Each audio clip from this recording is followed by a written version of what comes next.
So as we go into Starcast, we know that a couple years ago when you had your big match with Nick Gage at GCW, it was something that really kind of helped skyrocket things for you on the indies. Now that you're a little bit removed from that, how big of a thing was that for you now as you collect all these belts as the indie god? I mean, that match with Nick Gage, that death match, it changed the trajectory of my life, my career. It put Matt Cardona on the map, but I feel like in turn I put GCW on the map, and it's been the greatest time of my career since then. I don't care how you define success, money, accolades, happiness. I'm the most successful I've ever been. And I think a large part of that is due to that death match with Nick Gage. And let's not forget that I beat him, and I'm the death match king. I remember. You've recently been taking photos with the WWE Women's Tag Team Championship. Well, I am one half of Okay. of the WWE Women's Tag Team Champions. Actually, a two-time. Okay. A two-time. Has that caused any issues for you in your personal life? Has there been any conflict? Is Vince going to fire me? He already fired me. What's he going to do? People have been asking me, like, oh, what does WWE think? I don't give a fuck what they think. They fired me. And Chelsea's my wife, so we split everything. You know, the dogs, the cats, the championships, the house. Mm-hmm. So I'm half of the WWE Women's Tag Team Champions. Being that you wrestled in Chicago so many times, do you have any particular memories of the city of Chicago, whether if it's in WWE or in other places? You know, I lost my GCW title in Chicago, never got a rematch. John Moxley, AEW guy, came in, beat me, never gave me a rematch. Brett Lauderdale from GCW never gave me a rematch. It was a Chicago screw job that night. I'll never forget it. So Chicago's not the place for you then. No, good pizza though. Good pizzas. Well, we mentioned Chelsea winning the women's tag champs and all that stuff. You know, we've seen you pop up in AEW. We've seen you do your thing in Impact, and we still see you doing your thing on the indies. What's the goal for Matt Cardona right now? Do you ever see yourself going back to a major, or what matches on the indies right now interest you? I'm not interested in matches. I'm interested in money. This fanny pack right here, I'm not trying to look like Michael Hayes. It's full of cash. I vendored myself. I flew myself in. I'm staying at this hotel all on my dime because I bet on myself. There's no vendor bringing me in. You see everyone, presented by so-and-so. No, presented by me. I take this very seriously. I'm here to prove that you don't need to be in WWE or AEW to be a pro wrestling star if you push your fucking self. But if Tony Khan called, if Triple H called, of course, I would answer and have a conversation, but it's all about the two C's, the cash and creative. I don't want to just be another guy on the roster. Been there, done that, and I get it if you're happy with that spot for yourself, but I'm not. Being that you also collect a lot of figures, are there ones that are not on the market that you have your eyes on, especially the very expensive ones? I am the Michael Jordan of wrestling figure collecting. I have the Major Wrestling Figure podcast. Luckily, I have everything I want. Now I make my own toys.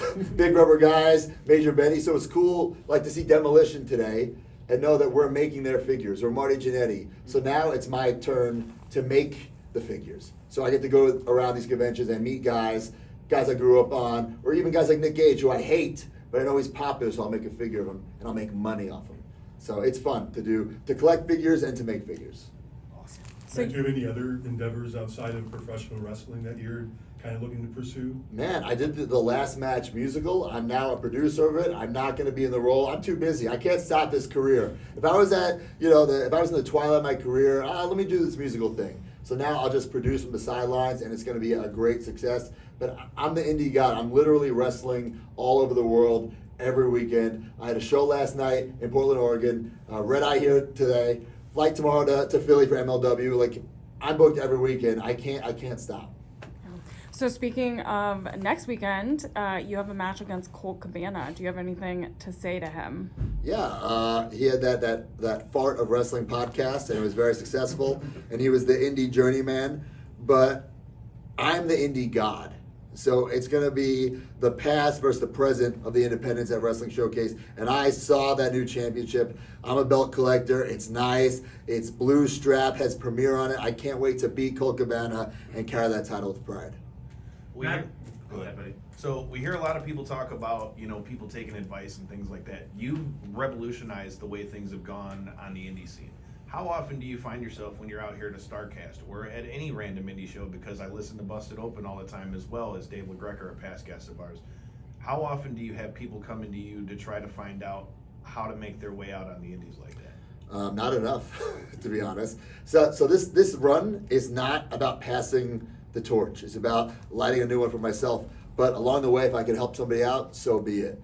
There are certain guys, girls too. Steph DeLander, Jordan Oliver, I try to take under my wing, give them some advice. Like, when you go to a show, why aren't you signing autographs? Why aren't you selling merch? Forget about the moves. Don't worry about the moves in your match. Like, everyone can wrestle. Everyone can wrestle these days. You got to make the connection with the audience, whether they love you or hate you. Because if you have no connection, what's the point? What are you doing? You might as well wrestle in your backyard.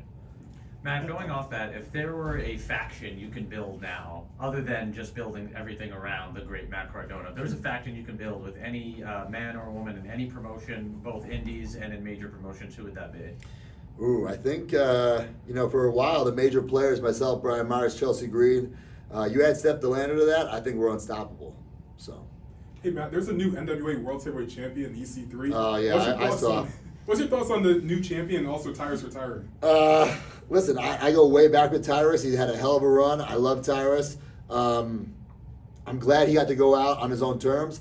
EC3, we've had history together, but I never lost the NWA World Heavyweight Championship. I tore my bicep. I came back in record time.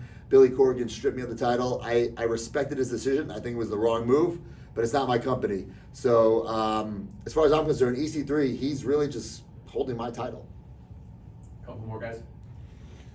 With us getting all in last week in England, what are your thoughts on the opportunity now with having an AEW, a WWE? Now you have an actual, some competition. What do you think of those big stadium shows, and how much do you think that helps not only just the big companies, but for guys like you out on the indies, with that bringing so much more spotlight to wrestling as a whole? Oh my God. I mean, we are in a boom right now. It's obvious. AEW killing it, WWE killing it, and it trickles down to the indies. I think it's the best time ever to be a wrestler and a wrestling fan, because if you're a wrestler, you can wrestle every weekend on the indies. If you're a wrestling fan, you can go every weekend or almost every night of the week. If not every night, you can watch it somewhere, whether a streaming service or television. So this is the hottest time. Everyone talks about the Attitude Era. I grew up in that era, and it was great. But there wasn't wrestling every single night of the week. So this is the best time. Yeah, piggybacking on what you said earlier about selling merch and all that other stuff. Social media, I believe, is also important to market yourself. I've been saying that for over a decade. Internet champion. You was one of the first to do it, and now we see a lot more other wrestlers are doing it. Do you have any thoughts about this? I mean, it's smart. It's free advertising. Twitter, X, whatever you want to call it. YouTube, TikTok, Instagram. It is all free advertising. Double-edged sword, is free for everybody. How are you going to stand out from every other wrestler? I don't know. Some things you just got to throw at the wall, see what sticks. The Indie God thing, it was supposed to be a one-night spoof. Just come out, dressed as Indiana Jones one night. But I saw the mention of social media, I think we got something here. And now, you go downstairs, I'm selling foam fingers, hats, micro rollers, figures, 8x10, stickers. Like, I'm making so much money off something that was supposed to be a one-night spoof. So you just got to capitalize and be aware of what your audience wants and doesn't want. All right, with you being the figure god, you got to tell me all-time favorite figure, anytime, any maker, period. My knee-jerk reaction to that is the LJN Macho Man Randy Savage. He can do an elbow drop with right arm, left arm. It's just a perfect figure. I love it. Last one, group. You'll be debuting for MLW soon. What's your thoughts on the current world champion, Alex Kane? He's going to lose the title to me, because I'm not coming to MLW or any company just to have a good match. Who gives a shit? I'm coming for buzz, money, and gold. If I can't get all three of those things, I just won't work there. It's that simple.